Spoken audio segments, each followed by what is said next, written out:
Pembahasan latihan soal OSN tingkat provinsi, Mapel IPS, jenjang SMP, tahun 2025. Perhatikan soal berikut. Luas laut Indonesia mencakup 2/3 dari seluruh luas wilayah Indonesia dan memiliki garis pantai terpanjang kedua di dunia, dengan berbagai potensi sumber daya air laut yang perlu dikelola dengan baik. Salah satu potensi sumber daya air laut adalah pemanfaatannya untuk pembuatan garam. Secara geografis, wilayah yang paling berpotensi untuk mendukung kegiatan tersebut adalah pesisir. Pembahasannya sebagai berikut. Pemanfaatan air laut untuk pembuatan garam memerlukan kondisi geografis yang sesuai seperti klimat kering, yaitu suatu wilayah dengan curah hujan rendah dan sinar matahari yang kuat, sangat ideal untuk produksi garam. Kemudian pantai yang landai memungkinkan pembuatan tambak garam yang efektif. Nah, Sulawesi Selatan memiliki beberapa daerah yang memenuhi kondisi tersebut, seperti Kabupaten Pangkajene dan Kepulauan Pangkep yang terkenal dengan produksi garamnya. Maka, jawaban tepat untuk soal ini adalah C, Selatan Sulawesi. Soal berikutnya, perhatikan pernyataan di bawah ini. 1. Kedudukan matahari yang berubah-ubah. 2. Wilayah Indonesia yang terdiri dari pulau-pulau. 3. Indonesia memiliki gunung-gunung yang tinggi. 4. Masih banyaknya hutan hujan tropis yang luas. 5. Kepadatan penduduk di wilayah perkotaan tinggi. Berdasarkan pernyataan di atas, faktor yang dapat mempengaruhi iklim di Indonesia adalah pembahasannya sebagai berikut.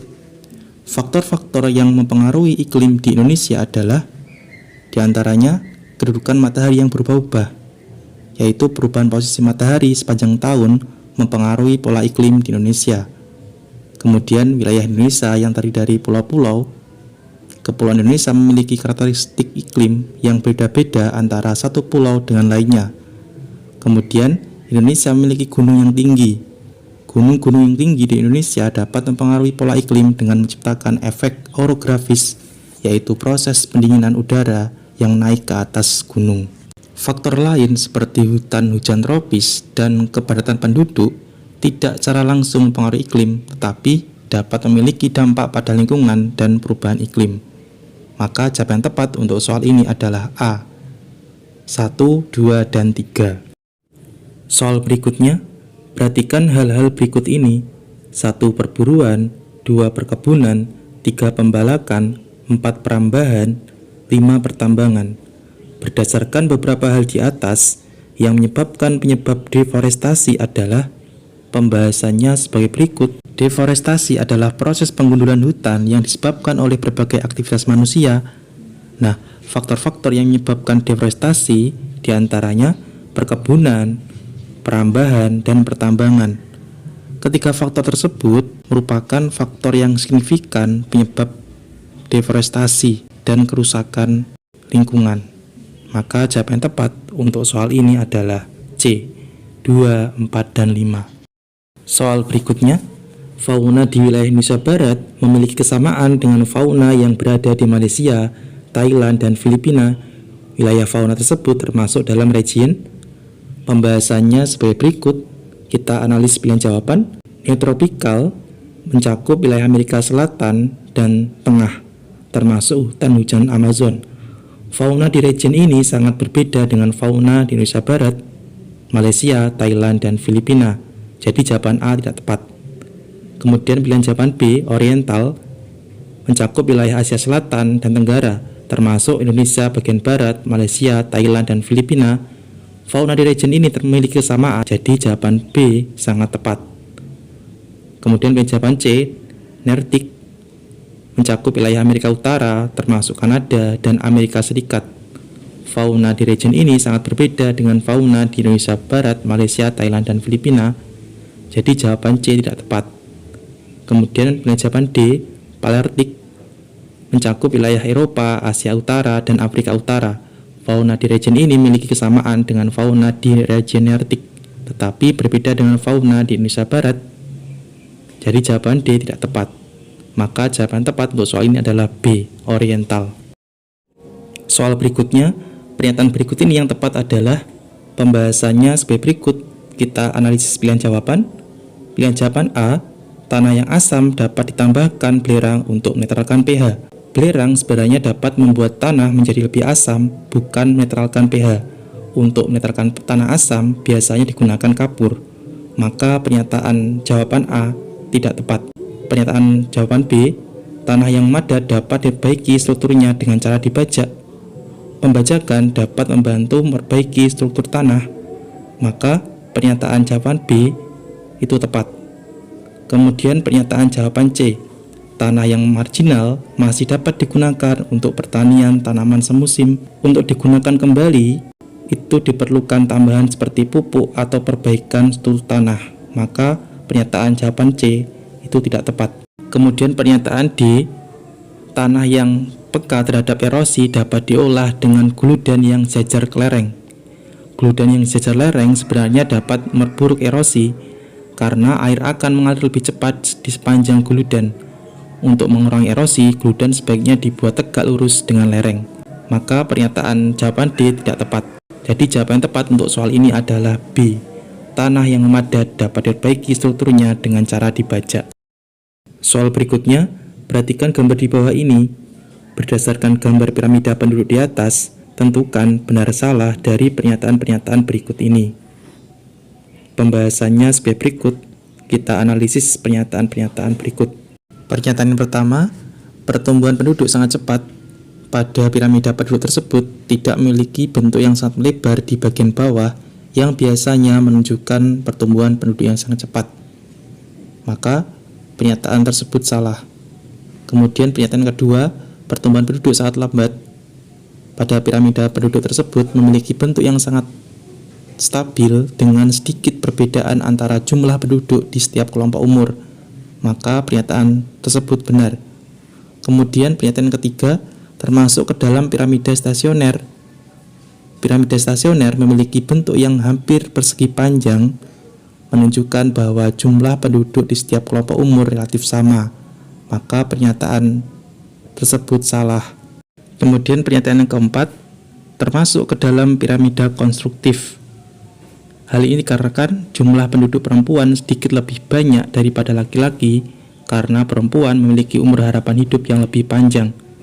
Maka pernyataan tersebut benar. Jadi, jawaban yang tepat untuk soal ini adalah salah, benar, salah, benar. Soal berikutnya, perhatikan pernyataan berikut ini. Berdasarkan pernyataan di atas, hubungan dua pernyataan yang tepat adalah pembahasannya sebagai berikut. Kita analisis kedua pernyataan. Pernyataan A, tanah humus merupakan tanah mineral yang berasal dari pelapukan dedaunan dan berbagai bagian tanaman lainnya. Nah, pernyataan A itu bernilai salah karena tanah humus tidak hanya berasal dari pelapukan dedaunan dan bagian tanaman lainnya, tetapi juga berasal dari sisa-sisa hewan dan mikroorganisme. Kemudian pernyataan B, tanah humus cenderung berwarna gelap, sangat gembur, banyak unsur hara, dan sangat cocok untuk pertanian. Itu merupakan pernyataan yang benar. Maka jawaban tepat untuk soal ini adalah D. Pernyataan A salah, pernyataan B benar. Soal berikutnya, perhatikan pernyataan di bawah ini. 1. Wilayahnya memiliki banyak cadangan air. 2. Curah hujan yang rendah dalam 1 tahun. 3. Mata pencaharian penduduknya mayoritas beternak. 4. Memiliki hamparan padang rumput yang luas. 5. Wilayahnya memiliki iklim tropis kering. Berdasarkan pernyataan di atas, yang mempengaruhi wilayah Nusa Tenggara dijadikan daerah peternakan besar adalah pembahasannya sebagai berikut. Nusa Tenggara dijadikan daerah peternakan besar karena beberapa faktor, diantaranya curah hujan yang rendah dalam 1 tahun, memiliki hamparan padang rumput yang luas, dan wilayahnya memiliki iklim tropis yang kering. Maka jawaban tepat untuk soal ini adalah D, 2, 4, dan 5. Nah, dari faktor-faktor tersebut membuat Nusa Tenggara menjadi daerah yang potensial untuk peternakan besar. Soal berikutnya, pernyataan berikut yang paling benar terkait rumah adat tahan gempa di Indonesia adalah pembahasannya sebagai berikut. Kita analisis 9 jawaban. Rumah Umuh Hada merupakan rumah tradisional dari Papua Barat berbentuk panggung dengan sambungan kerangkanya memakai pasak. Nah, pernyataan A itu salah karena rumah Umuh Hada itu merupakan rumah berasal dari Nias, Sumatera Utara. Kemudian pernyataan B, rumah Lahey merupakan rumah tradisional asal Kerinci berbentuk panggung dan tersusun dari kayu yang disatukan dengan tambang dari ijuk. Pernyataan B itu tidak tepat karena rumah Alahei itu berasal dari Maluku. Kemudian pernyataan C, rumah kaki seribu merupakan rumah tradisional dari Nias berbentuk panggung dan berbahan dasar kayu yang fleksibel. Itu merupakan pernyataan yang benar. Kemudian pernyataan D, rumah joglo merupakan rumah tradisional dari adat Jawa berbentuk panggung dan berbahan dasar kayu yang mampu meredam getaran yang efektif dan lebih fleksibel. Pernyataan D tidak tepat karena rumah joglo tidak berbentuk panggung. Maka jawaban yang tepat untuk soal ini adalah C. Rumah kaki seribu merupakan rumah tradisional dari Nias berbentuk panggung dan berbahan dasar kayu yang fleksibel. Soal berikutnya, perhatikan pernyataan di bawah ini. 1. Status sosial penduduk. 2. Makanan tradisional. 3. Penghormatan pada orang tua. 4. Mata pencarian penduduk. 5. Penggunaan bahasa Melayu. Berdasarkan pernyataan di atas, persamaan nilai budaya yang dimiliki antara negara Indonesia dengan Malaysia ialah pembahasannya sebagai berikut. Persamaan nilai budaya antara Indonesia dan Malaysia memang dapat dilihat dalam beberapa aspek. Di antaranya, makanan tradisional. Hal ini dikarenakan kedua negara memiliki kesamaan dalam makanan tradisional seperti nasi goreng, gado-gado, dan kue-kue tradisional lainnya. Kemudian, penghormatan pada orang tua. Hal ini dikarenakan kedua negara memiliki nilai budaya yang kuat dalam menghormati orang tua dan leluhur yang tercermin dalam tradisi dan adat istiadat mereka. Kemudian penggunaan bahasa Melayu. Hal ini dikarenakan bahasa Melayu digunakan di Malaysia dan bahasa Indonesia memiliki kesamaan dengan bahasa Melayu dalam beberapa aspek, sehingga memudahkan komunikasi dan pertukaran budaya antar kedua negara. Maka jawaban tepat untuk soal ini adalah C, 2, 3, dan 5. Sekian untuk pembahasan kali ini. Terima kasih, semoga bermanfaat.